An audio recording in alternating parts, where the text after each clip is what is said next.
that would sit flat on the thing. We didn't notice it for a month or so. But figure it was time for a new one. I particularly enjoy when software companies introduce updates that they don't really tell you about. Or maybe they did in one of those really long emails that nobody ever reads. Yeah. Under terms and conditions, right? So now we're doing things differently for my convenience. Thank you. I'm sure it's just for your convenience. Yeah. Well, they always pitch it that way. Yeah. For your convenience, like when you get a loan for your convenience, we have issued you a 357-digit personal ID number. Please use this number in reference to all communications. Okay. We are live whenever you're ready. All right, 4:30. I will call to order the City of Frostburg Board of Elections meeting on Wednesday, May 13, 2026. First order of business, roll call. Dr. O'Rourke, Present. Mr. Brandon, Here. Dr. Bowling. Here. New business, anything? Nothing that we need to vote on as far as I know. Okay. Moving right along, discussion items. Update on ballots received. So far we actually have 347 ballots that can come in by mail. We did have, and we're putting these aside, or labeled separately. We had 2 ballots that were actually dropped off in the ballot drop box at Mountain Ridge that the Board of Elections, or it might have been 3, that the Board of Elections told us about and said they wanted to give us, so they will be able to be counted as far as that goes. But we didn't get it in our ballot drop box, and they didn't get mailed in. So on that form, we have to count ballot box ones and mailed ones and things like that. So my inclination is to count it as a ballot box one, and we can put it in with those ballots when we want to. But for now, I kept it separate till we decide what we want to, how we want to count that. They were hand delivered, so. So we can decide what to do with those, and I don't know if there'll be more. So, tell me more about the, are there any other such boxes other than the one at Mountain Ridge? I mean, I think the county. The county has, the one at Mountain Ridge, I believe, is the only Frostburg county ballot drop box. So that drop box is for, I assume that the primary that's coming up, they put it in place already. Right. But that's not for our elections, because our elections aren't governed by the county. Well, they help us out with some things, but they don't run our elections like everything else. So somebody put it in the wrong location. They saw a ballot drop box, I guess, and they figured, oh, this will be easy. Understandable. Yeah. But they do have other ballot drop boxes in the county, but I couldn't imagine that someone would drop off one in Cumberland or something like that. Is there signage on that drop box that indicates this is for county elections? I don't think they put anything separate on there for that. I know in our instructions, we were very specific about where it should go. We do have a sign on, I don't know if you noticed when you're out in the parking lot, we have an overnight utilities like payment drop box. It's like a locked mailbox that's right in front of the police station, and there's a little sign on there that says, don't put your ballot here, go there, because the first year that they did it, apparently everybody was kind of dropping them there. But I could talk to the county about asking if they could put something there. Or even don't put Frostburg City election ballots in this box. Yeah, I could ask them if they could put a sign on there. Well, here's the dilemma. They were not appropriately delivered. That is true.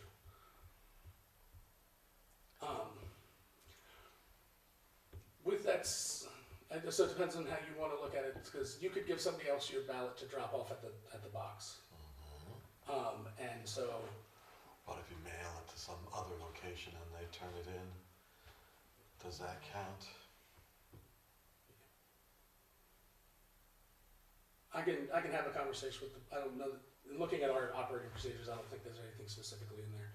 I can ask Board of Elections, how they deal with that. It's my understanding that the way they do like absentee ballots and things like that, or provisional ballots, if somebody votes in one county, they'll send it to the other county, like they collaborate that way. And I'm assuming that they're kind of viewing it like that, like it was given to the wrong group. Now, if they were to check it the day after the election, we wouldn't accept it because there's no way to prove that it was put in there before the election. Right. What do you think?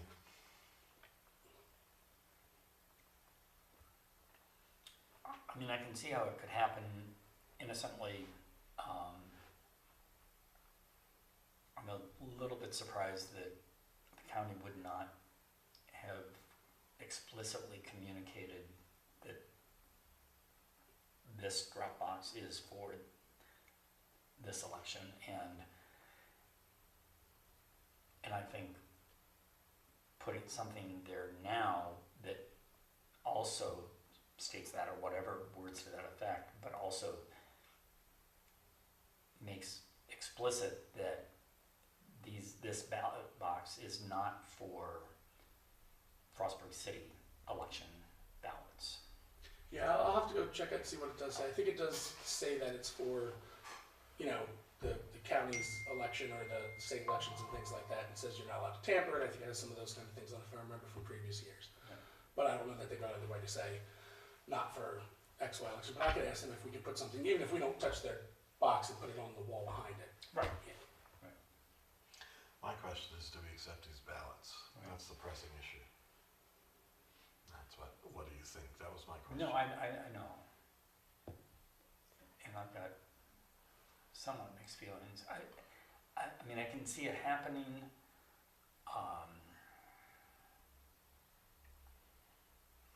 I think at the very least, we should keep those ballots separate.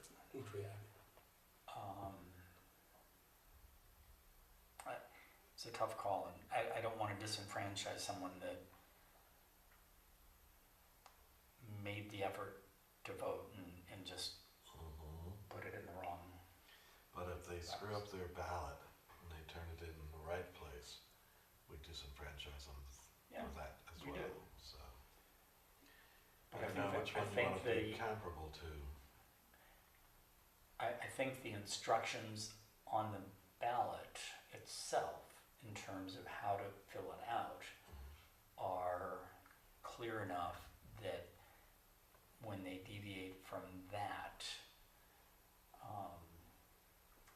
it gives us more just cause to eliminate the ballot. The ballots on the instructions on our city are pretty explicit as well. Mail in or drop off in the lobby of the police station. Yeah, that's true. Now, well, those instructions come with the ballot. If you're talking about the ones actually on the envelope, it talks about how to, signing the voter oath, it says, won't be valid. And then the ballot itself about how to fill it out is pretty clear. But if they, for some reason, didn't realize the instructions were with it or something, would be where some confusion might come in. I'm not saying that they shouldn't be responsible to read it. But.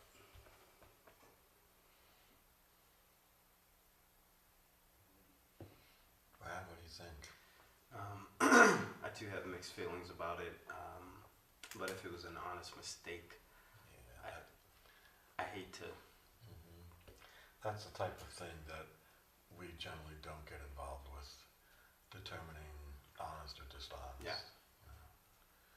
In the absence of a guideline articulated in our rules, we have to make a decision, one or the other. So I should probably throw this in there too, because this may sway your opinion. We did have one individual call, and in the mailing process, there was, their ballot was missing the envelope to mail it back. So I told them we'd get them one, or they could drop it off. They're like, oh, we'll just drop it off, that's easier.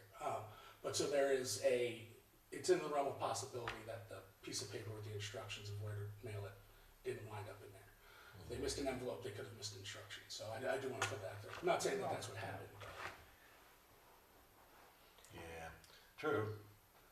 And they could have been distracted by a horse riding down the street. that's true too. Yes. And there are a number of possibilities. All right, other discussion?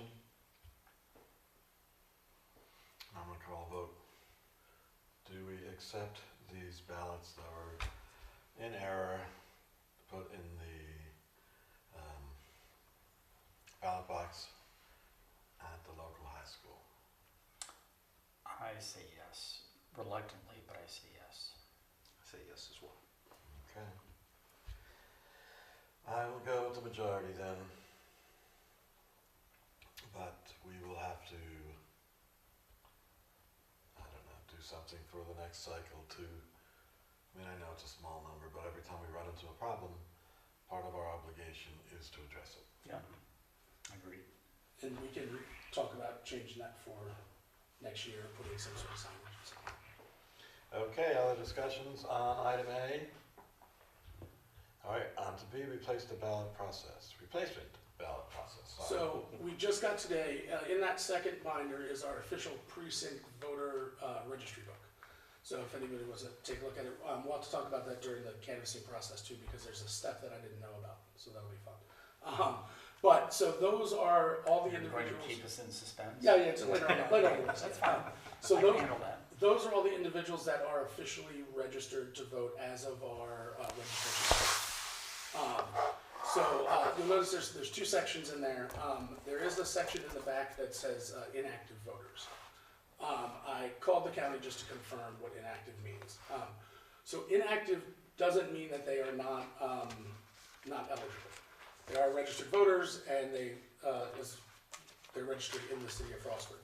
The reason they're inactive is because that they haven't either voted recently or responded to any of the Board of Elections mailings and things like that. So the last that everybody knows that they were registered at the address that's listed there, they haven't changed their address. It could be somebody that passed away or things like that. So they're technically official voters, but when we go to do things, if we get something, we try to verify their address. Or it could be my son who lives in Massachusetts, who has not changed his,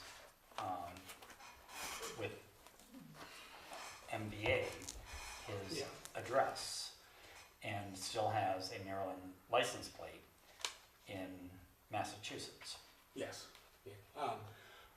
Now, most of the time, if people register in another state, the states get informed and they can take people off the list and stuff. So these individuals have just kind of gone dark as far as the elections go.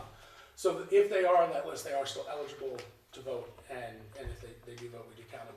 But there's just a second section for them. We kind of separate them out there. Curious as to why they would just make that distinction. I don't know.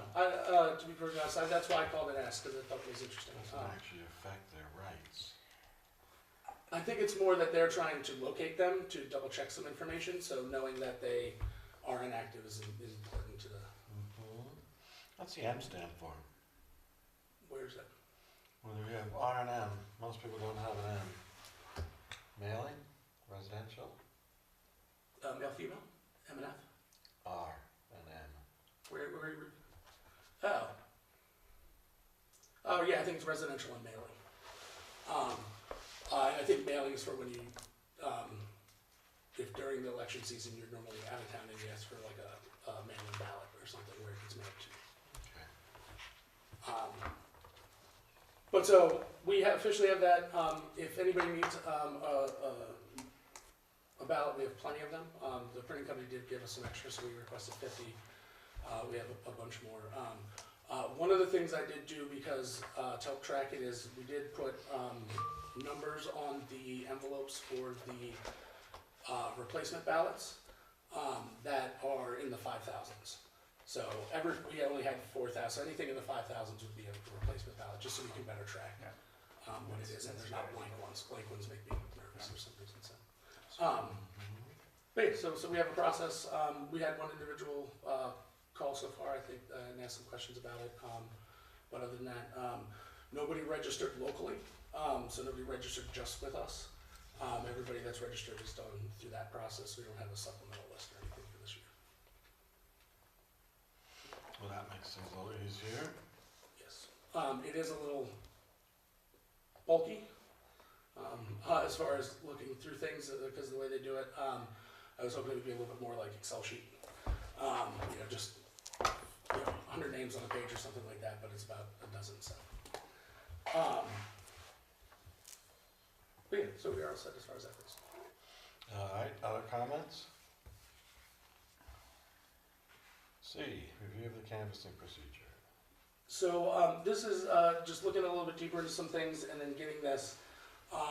We had talked about how we wanted to do this last time, and I wanted to check on a couple things. So one, in our operating procedures, the way it states is that canvassing officially starts at 10 a.m. on the day after the election.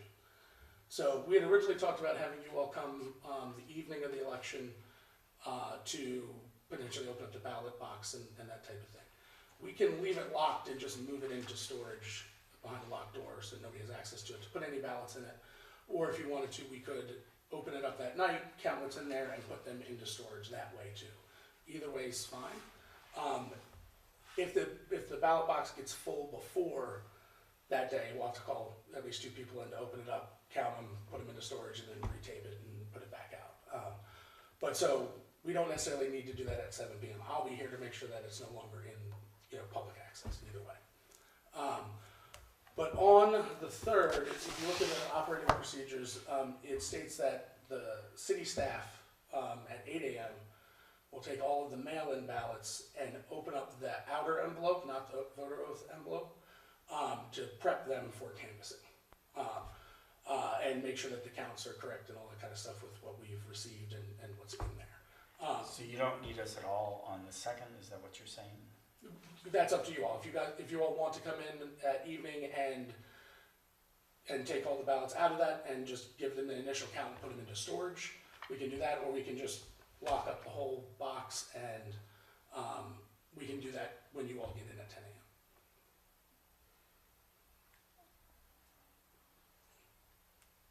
Preferences? I do it in the morning. That was my thought as well. Sounds good. But so, even though canvassing won't officially start at 8 a.m., staff will start opening up the mail envelopes that we have and getting those organized. And then at 10 a.m. is when we'll actually canvass everything from voter oath So what time do you want us here? by 10 a.m. By 10?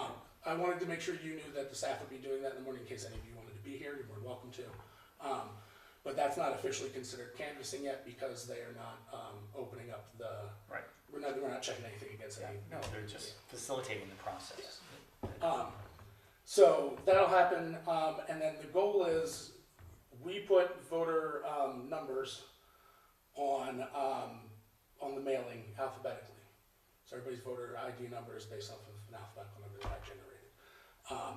So putting the envelopes in order should be relatively easy because we can do it based off a number instead of having to do an alphabet in your head and all that kind of stuff. But once we do that, a couple of things will have to happen. One, we have to verify before we open any ballots that the individual is still registered as a voter. So the list that we originally got was a 90-day list. I had contacted the Board of Elections, asked if they wanted to give us an updated one before we did the mailing, which still wouldn't have been after our May 5th voter deadline. It would have still been before that. So they have some new people there. They said to just go ahead and use the 90-day one. We probably should have got an updated one. I talked to the director yesterday. She's like, did you use this list that we gave you? I was like, no, you didn't give us one this year. She was like, oh, okay. Well, so all that means is there may be more people that have moved or not been on the list than if we did it a month later. But so what that means is there could be people that have since registered to vote outside of the city, people that have added themselves to the voter logs and things like that. So just because it has a voter ID number that we put on it and we mailed it to somebody doesn't mean that they're completely an eligible voter. So that everybody has to be checked against that book, which we were going to have to do anyways. But it just may mean that there may be a couple more that aren't. But one of the Now, things. is that part of the canvassing process that we'll be engaging in? Yes. Then? Okay, that's what I assumed. Now, luckily, everything will be in order and books alphabetized, so it shouldn't be extremely a lot of flipping around, but it will take some time. And then the other thing is what the county has asked, and this is the part I didn't know about. In that book, if you open it up, that first column is blank. And so what they want to do is, because they technically track and give credit for people when they vote, like they make sure that they know that they voted in elections. So anybody that is, that officially has a ballot that's counted, so if the envelope is, officially signed, all that kind of stuff, we've received it, and it's going into the pile of all those good votes, we're supposed to put a mark there that says like a yes or a voted or some sort of word so that they know that the individuals have voted so that they can keep track of that. So that, we have to check them anyway, so it shouldn't be too much more, but that'll be an added process. Just, and this is irrelevant to what we need to do, but I'm just curious, do you know, is that the kind of information that campaigns can have access to? I mean, if I'm directing a campaign, I would want to target more aggressively those voters that have a history of voting. Mhm. I'm just curious, you know? I don't know. I know that there are some information that like the RNC and DNC can get for voters that's not always like public information. I don't know if how often you vote is one of them. Part of the reason I'm asking is we receive large postcards from either Delaney or Trone almost every other day at our house. I would assume that that's just to every address because I get it as well. That should be, yes. And the answer to your question is no. Electoral districts cannot share whether you voted or not. Okay. I think they can do party and some other information like that. They can find out. I think. You are registered publicly for party affiliation, but whether you voted or not and who you voted for, no. Which is why I'm somewhat surprised that they're tracking that information. I'm assuming that they're using it for statistical purposes only, but One, I imagine this is similar to the NSOLS report that we did at FSU, is that they would track, they were able to tell how many of our students voted. They didn't know who they voted for or which students actually did the voting. Like all that information is kind of washed from the statistics before it ever gets public. But I assume it has something to do with that, some sort of tracking. So, but they've requested that we do that, and then that gets sent back to the county when everything's done. I did ask them, because I was curious how this would work, is, if somebody gave us a ballot, they forgot to sign it. So they went through the effort of voting, but it wasn't a valid ballot, would that count? Or if we open up an envelope and we find out that they didn't actually mark anything on their ballot. So they signed the voter oath, but they put a blank one in there, so they didn't officially vote.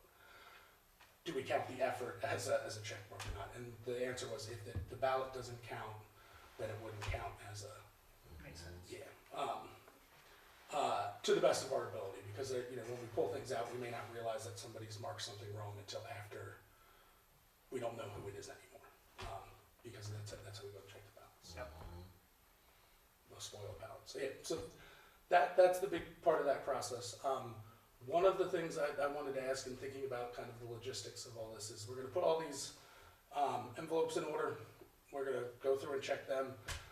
If they're not in the updated book from the county, they'll get put aside as not an official ballot. Once we do that with all of them,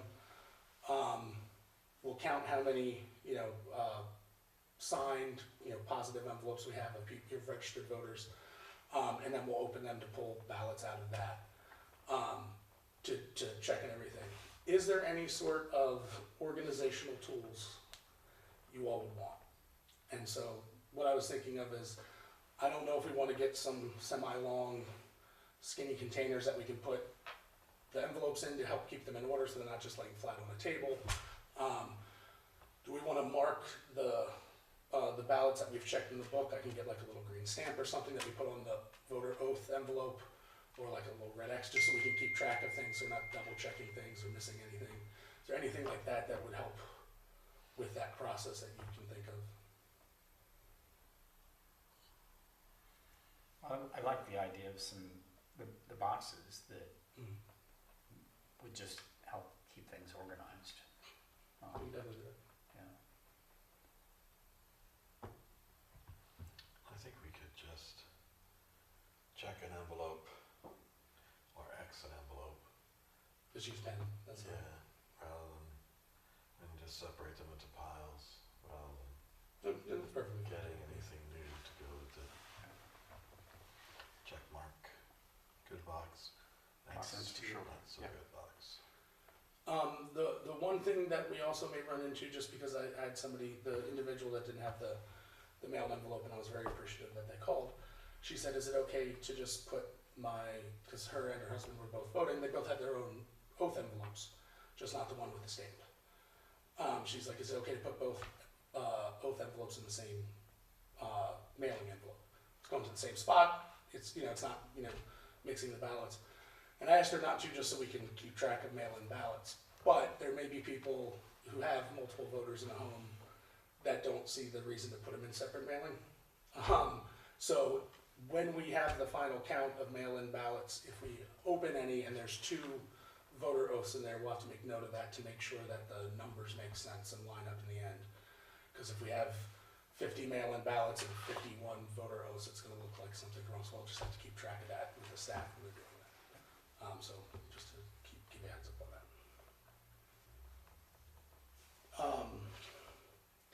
The only other thing about mailing, just to give you all a heads up, is the very first set, no, second set. I think the first set of ballots we got was in the mail was like 3 or 4 maybe.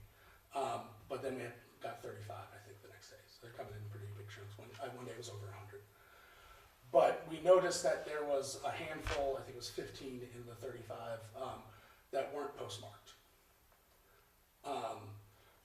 So, as you all know, one of the concerns we talked about with why we wanted to make sure everybody knew that we had to get the ballots back by that Friday was because everything goes down to Baltimore. It takes a little bit of time now to get sorted there.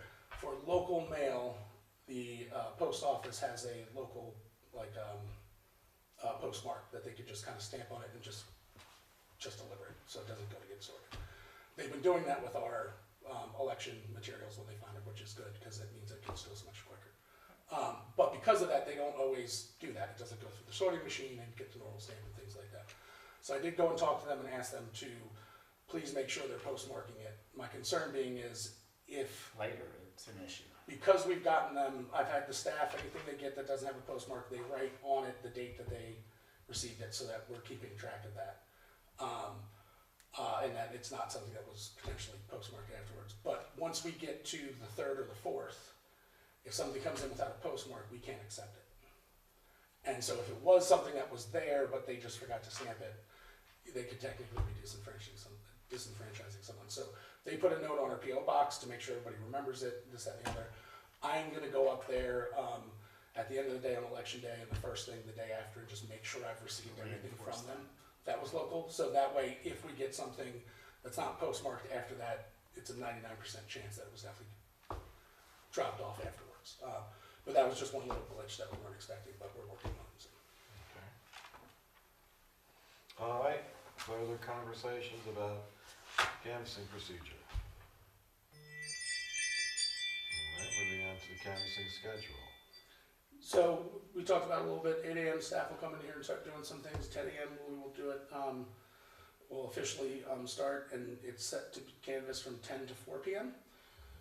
And then start the next day, and the next day, and the next day, and the next day until we're done. So the goal should be hopefully everything gets knocked out in a day, no more than 2.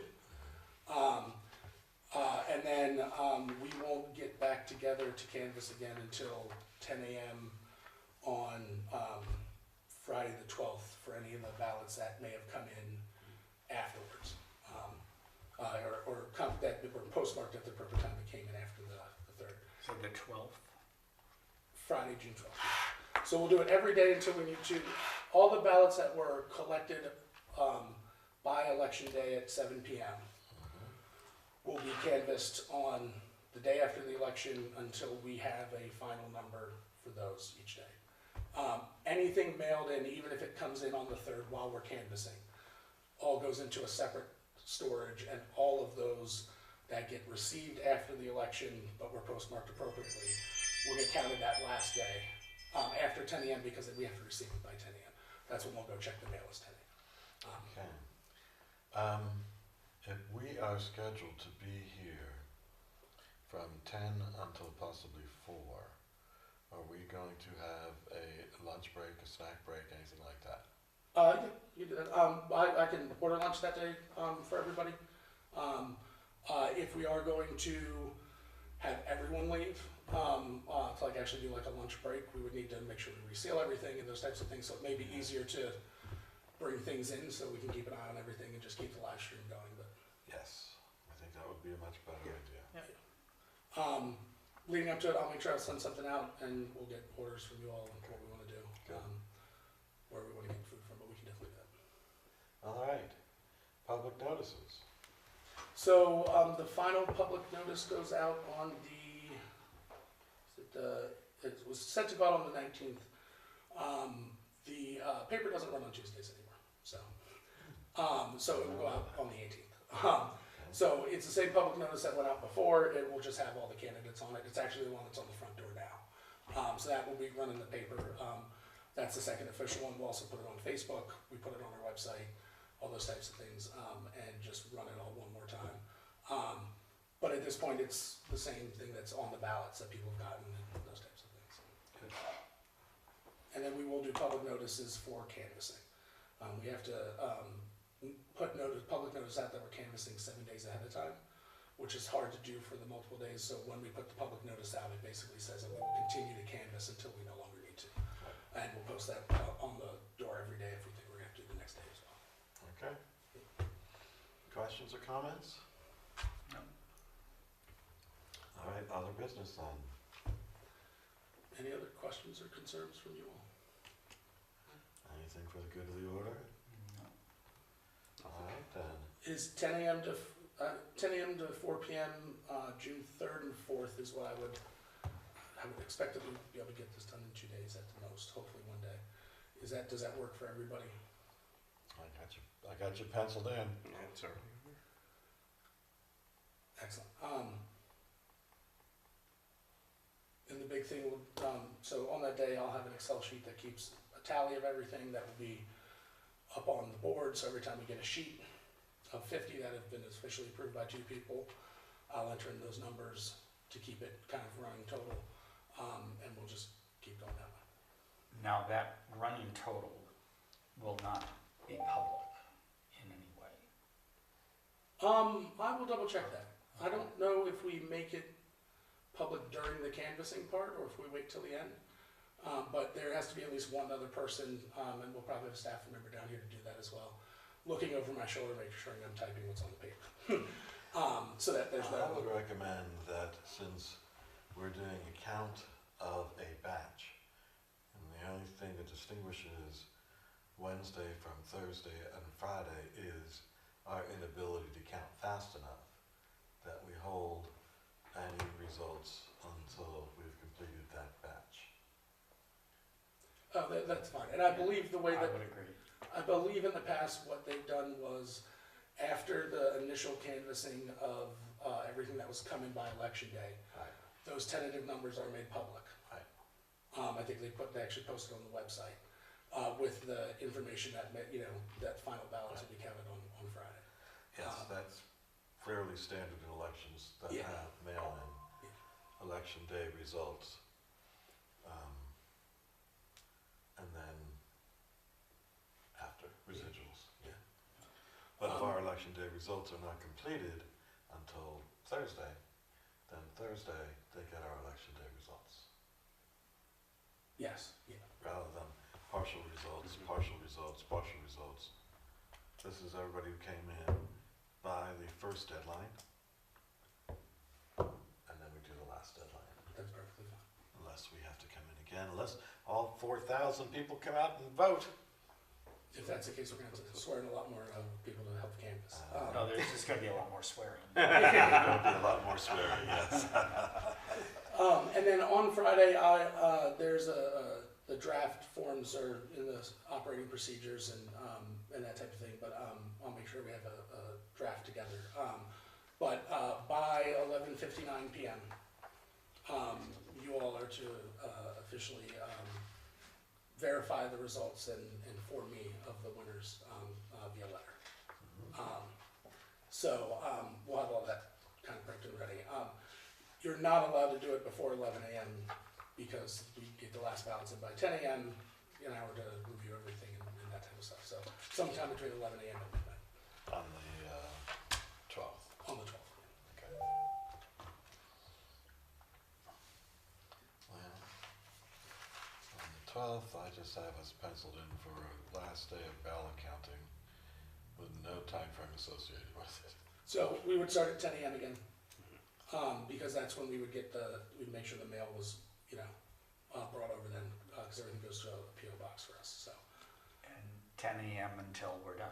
until we're done, Okay, which will hopefully not be until 11:59, yeah, 10:57. yeah. All right, questions, additional items? All right, then without objection, I call this meeting adjourned at 5:05. Thank you. Thank you.